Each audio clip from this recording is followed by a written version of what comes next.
आज की कहानी है बंदर और सुगरी चिड़िया। सुंदर वन में ठंड दस्तक दे रही थी। सभी जानवर आने वाले कठिन मौसम के लिए तैयारियां करने में लगे हुए थे।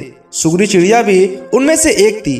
हर साल की तरह उसने अपने लिए एक शानदार घोंसला तैयार किया था और अचानक होने वाली बारिश और ठंड से बचने के लिए उसे चारों तरफ से घास फूस से ढक दिया था।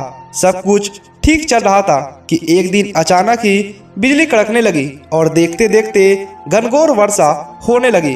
बेमौसम आई बारिश से ठंड भी बढ़ गई और सभी जानवर अपने अपने घरों की तरफ भागने लगे।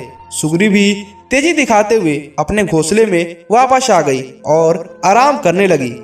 उसे आए अभी कुछ ही वक्त हुआ था कि एक बंदर खुद को बचाने के लिए पेड़ के नीचे आ गया। सुगरी ने बंदर को देखते ही कहा, तुम इतने होशियार बने फिरते हो तो भला क्यों मौसम से बचने के लिए घर क्यों नहीं बनाया।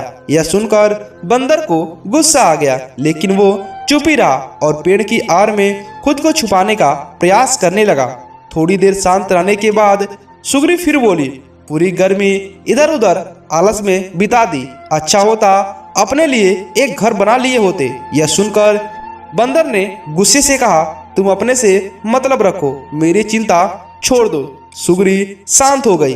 बारिश रुकने का नाम नहीं ले रही थी और हवाएं भी तेज चल रही थी। बेचारा बंदर ठंड से कांप रहा था और खुद को ढकने भर की कोशिश कर रहा था, पर सुगरी ने तो मानो से छेने की कसम ही खा रखी थी। वह फिर बोली, काश कि तुमने थोड़ी अकल दिखाई होती तो आज इस हालात नहीं होती।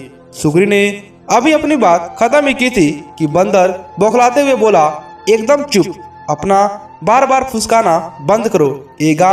ये ज्ञान बातें अपने पास रखो और पंडित बनने की कोशिश मत करो।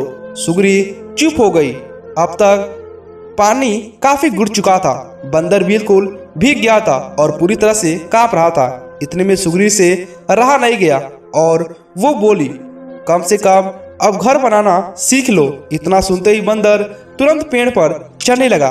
भले मैं घर बनाना नहीं चाहता, लेकिन मुझे तोड़ना अच्छे से आता है। और ये कहते हुए उसने सुगरी का घोंसला तहस नहस कर दिया।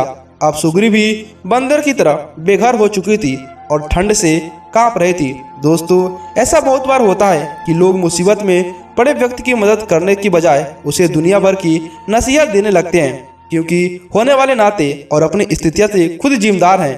हम एक शुभ चिंता के रूप में एक आध बार सलाह दे सकते हैं, पर उसकी किसी भी कमी के बारे में कोशिना हमें सुगरी चिड़िया की हालत तक पहुंचा सकता है। इसीलिए किसी भी मुश्किल में पड़े व्यक्ति की मदद कर सकते हैं तो करिए, पर उसके बेकार का उपदेश उसे मत दीजिए, क्योंकि आपका भी हाल सुगरी चिड़िया के जैसा ही हो सकता है।